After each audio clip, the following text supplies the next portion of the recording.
కాకినాడ జిల్లా సామర్లకోట మండలం వేట్లపాలెంలో సూర్యశ్రీ ఫైర్ వర్క్స్లో జరిగిన ప్రమాదంలో 23 మంది చనిపోయారు. మరికొంతమంది కాకినాడ గవర్నమెంట్ హాస్పిటల్లో చికిత్స పొందుతున్నారు.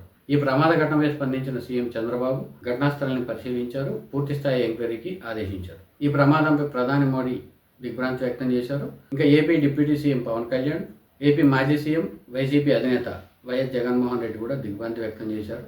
అయితే ఈ ప్రమాదంలో ఇంతమంది చనిపోవడానికి కారణం పేలుడు సామాగ్రి ఎక్కువ నిల్వ చేయడమే అని చెప్తున్నారు. దాదాపు 2 గంటల పాటు ఈ పేలుడు కంటిన్యూగా జరుగుతుండడంతో ఇంతమంది చనిపోయారు.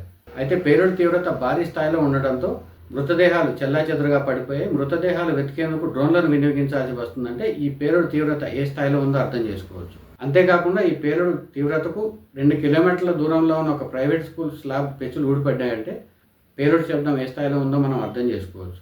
ఇక వేట్లపాలెంకి దాదాపు కిలోమీటర్ దూరంలో ఉన్న సూర్యశ్రీ ఫైర్ వర్క్స్ పొలాల మధ్యలో ఉంది.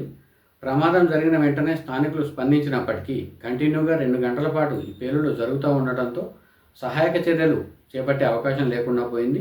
ప్రమాదం జరిగిన వెంటనే ఫైర్ ఇంజన్లు అక్కడికి చేరుకున్నప్పటికీ ఈ సూర్యశ్రీ ఫైర్ వర్క్స్ ఏదైతే ప్రమాదం జరిగిందో ఆ సూర్యశ్రీ ఫైర్ వర్క్స్ అనేది పొలాల మధ్యలో ఉండటంతో అక్కడంతా బురదగా ఉంది. దీంతో ఫైర్ ఇంజన్లు అక్కడికి వెళ్ళే అవకాశం లేకుండా పోయింది. చాలాసేపటి వరకు ఈ పేలుళ్లు కొనసాగుతూనే ఉన్నాయి.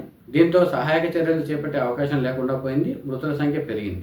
అయితే ఈ ప్రమాదం జరిగిన వెంటనే సూర్యశ్రీ ఫైర్ వర్క్స్ యజమాని అబ్స్కాండింగ్ అయ్యారు. ప్రస్తుతం అతని కోసం పోలీసులు గాలిస్తున్నారు. ఇక పేలుడు తీవ్రతను బట్టి ప్రాథమికంగా అధికారులు కొన్ని అంచనాలు వేస్తున్నారు. అంటే నిబంధనల ప్రకారం 100 కిలోలకు మించి, గరిష్టంగా 100 కిలోలకు మించి బాణాసంచా తయారీ కేంద్రాల్లో వాడేందుకు వీల్లేదు. అంతేకాకుండా ఫామ్ 20, ఫామ్ 24 ప్రకారం కఠినమైన నిబంధనలు అమలు చేయాల్సి ఉంటుంది. మైదాన ప్రాంతాలుగా ఉండే ఆ షెడ్లలోనే వీటిని ఏర్పాటు చేయాలి. జనావాసాలకు కనీసం 45 మీటర్ల దూరంలో ఈ బాణాసంచా తయారీ కేంద్రాలు ఉండాలి. పగటిపూట మాత్రమే బాణాసంచా తయారీ చేపట్టాలి. అంతేకాకుండా 18 ఏళ్లలోపు వారిని బాణాసంచా తయారీ కేంద్రాల్లో పనికి పెట్టుకోవడానికి వీల్లేదు. ఇక్కడ పనిచేసే ప్రతి ఒక్కరికి కూడా బీమా సౌకర్యం ఉండాలి. అదే సమయంలో బాణాసంచా తయారీ కేంద్రంలో ఫైర్ అలార్మ్స్ అనేది ఖచ్చితంగా ఉండాలి. బాణాసంచా తయారీ కేంద్రానికి అత్యవసర పరిస్థితుల్లో ఫైర్ ఇంజన్ లాంటివి చేరుకునేందుకు వీలుగా రోడ్డు మార్గం కూడా అభివృద్ధి చేసి ఉండాలి. అయితే వీటిలో కొన్ని పాటించి కొన్ని పాటించకపోవడంతో ప్రమాద తీవ్రత పెరిగిందని చెబుతున్నారు. వాహనాలు వెళ్లేందుకు కూడా వీల్లేకుండా పొలాల్లో ఈ కేంద్రాన్ని ఏర్పాటు చేయడం ఇంతమంది చనిపోవడానికి కారణమైంది.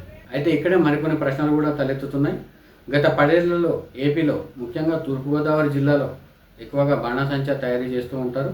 ఈ ప్రాంతాల్లో జరిగిన అత్యంత ఘోరమైన విషాదాల్లో ఇది కూడా ఒకటి. దాదాపు 10 ఏళ్ల క్రితం జరిగిన ప్రమాదంలో కూడా 18 మంది చనిపోయారు. ఆ తర్వాతి కాలంలో నిబంధనలు కఠినతరం చేశారు. అయితే క్షేత్రస్థాయి పరిశీలన సరిగ్గా లేకపోవడం, కుటీర పరిశ్రమలుగా బాణాసంచా తయారీ కేంద్రాలు ఏర్పాటు కావడంతో ప్రమాదాల తీవ్రత పెరుగుతూనే ఉంది. ముఖ్యంగా వేట్లపాలెంతో పాటు ద్రాక్షారామం, రాయవరం, వేలంగి, బిక్కవోలు, మండపేట తదితర ప్రాంతాల్లో ఇవి కుటీర పరిశ్రమగా వెలిశాయి. కనీస నిబంధనలు పాటించకుండా ఎక్కడికక్కడ ఈ బాణాసంచా తయారీ కేంద్రాలు ఏర్పాటు కావడంతో చిన్న ప్రమాదం జరిగినప్పటికీ ప్రాణ నష్టం ఎక్కువగా ఉండటానికి కారణమవుతుంది.